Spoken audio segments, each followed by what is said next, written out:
സ്വർഗ്ഗമാണോ നരകമാണോ എന്നൊക്കെ തീരുമാനിക്കേണ്ടത് അള്ളാഹുവാണ്. അള്ളാഹിൻ്റെ പണിയും നമ്മൾ തന്നെ എടുക്കാൻ പാടില്ല, അള്ളാഹ് എടുത്തോളൂ. അങ്ങനെ ചില ആൾ അള്ളാഹിൻ്റെ പണിയും മലക്കള പണിയെല്ലാം ഇപ്പോൾ അടുത്ത് ചില ആൾ എടുക്കും. സ്വലാത്ത് റൗളയിൽ എത്തിക്കേണ്ട പണിയെല്ലാം ചില ആൾ ഏറ്റെടുത്തിട്ട് കാണാം. അത് മലക്കൾ നേരത്തെ ഏൽപ്പിക്കപ്പെട്ട ആളാണ്, ഓരെത്തിച്ചോളൂ.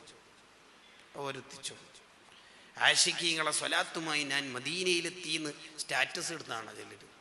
വൃത്തികേട് കളിക്കരുത്, ആരെയും കാണിക്കാനോ ഒന്നും ചെയ്യരുത്. ശരിക്കും മദീനയിലെത്തിയാൽ നമ്മുടെ ഉള്ളിൻ്റെ ഉള്ളിൽ പേടി, നാണക്കേട്, ഇത് രണ്ടുമാണ് ഉണ്ടാവേണ്ടതെന്ന് ഇമാം ഷഹറാനി റളിയല്ലാഹുവിൻ്റെ ബഹ്ജത്തുൻ നുഫൂസി വൽ അഹ്ദാഖ് ഫീമാ തമയ്യസ ബിഹിൽ ഖൗമു മിനൽ ആദാബി വൽ അഖ്ലാഖിൽ കാണാം.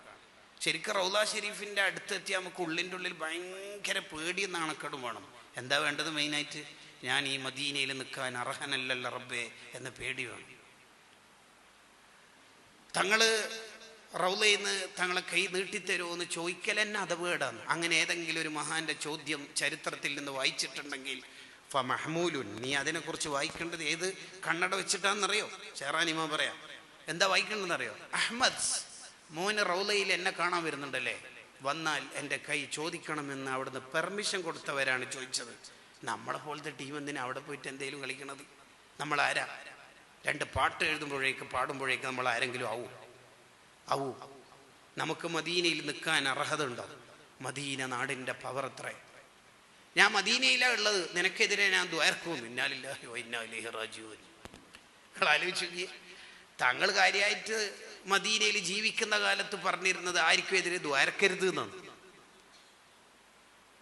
നിങ്ങൾ ആലോചിച്ച് നോക്കി. ഇങ്ങനെ മാർക്കറ്റിങ്ങിന് മദീനയും ഇഷ്കും മഹബത്തൊക്കെ ഉപയോഗിക്കുന്ന കാലത്ത് നമ്മുടെ ഉള്ളിൻ്റെ ഉള്ളിൽ ഇതൊക്കെ ഞാൻ വേറെന്തെങ്കിലും ഒരു താല്പര്യത്തിലാണോ ഉപയോഗിക്കുന്നത് എന്ന പേടി വേണം.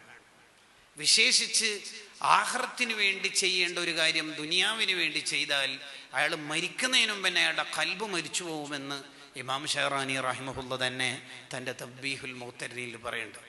ഒരു ദുരുദ്ദേശം നമുക്ക് അമലുകളിൽ ഉണ്ടാവരുത്. നിങ്ങളെന്താ അവരുടെ മയ്യത്തുസ്കാരത്തിന് വരാതിരുന്നത് എന്ന് വെച്ചപ്പോൾ സൂഫിയാക്കൾ പറയും, എനിക്കെന്തോ ഒരു ഖൽബൊന്നും നന്നായി കിട്ടുന്നില്ല, അതുകൊണ്ടാണ് ഇന്ന് പങ്കെടുക്കാതിരുന്നത്. അവരത്രയും ശുദ്ധമായ ഹൃദയം, അവരങ്ങനെ